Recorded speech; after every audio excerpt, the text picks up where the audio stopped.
Hey, what's up everybody? Thanks for swinging by the channel. This is my review of the newest film from the mind of Wes Anderson called The French Dispatch. This one features a star-studded ensemble cast of actors and it delivers all the typical quirky Anderson charm. So let's get into this movie to talk about whether or not it all comes together. Now, the storyline here is set in a fictional 20th century French town, and it plays out in three different stories that bring to life the articles that are going to be in the final issue of the American magazine called The French Dispatch. And I think this anthology structure to the story is going to work for some people, but to be honest, it didn't really work for me. I'd say I enjoyed probably one of these three stories. The other two were okay, but they were kind of bland. They were still very well acted and well crafted because, I mean, everything in this movie is textbook Anderson filmmaking. It brings you all the usual idyllic charisma that you would expect. But surprisingly, and despite wanting to, I didn't really find myself overly engaged in the progression of these stories,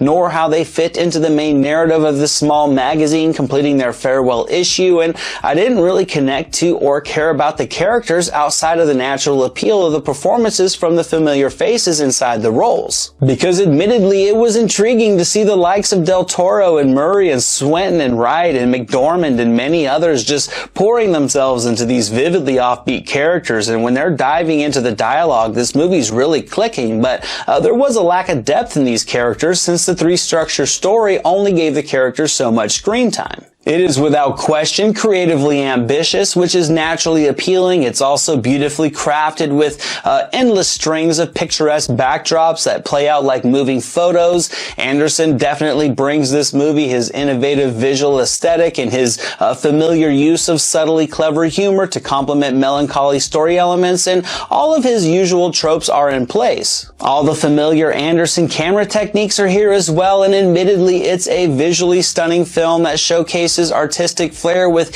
each passing frame, but unlike most Anderson films, this one seemed to be lacking the character drive that I usually gravitate with, and despite the grounded fantasy of this movie, it just didn't completely pull me in like I wanted it to. I chuckled throughout this movie. Some of the understated dramatic moments landed as well, and from start to finish, this film is interesting, but it's also not very lasting feeling. The contained world it creates delivers plenty of curiosity and appeal, and the three stories do on their own at times as well too. But I personally would have liked a tighter narrative to bridge these stories together, something to bring all the great pieces of this movie together to equal more of a lasting impression. Some would say it does in its own quaint way, so I guess this movie really would come down just to your personal taste in movies. I liked this movie, but I didn't love it, so I'll give The French Dispatch 75%. I did enjoy the eccentric ride it took me on. The production design and the performances were all impeccable, but it's not an Anderson movie I would revisit like, say, The Royal Tenenbaums, The Life Aquatic, or Moonrise Kingdom, but it certainly is worth checking out if you're a fan of Anderson's work.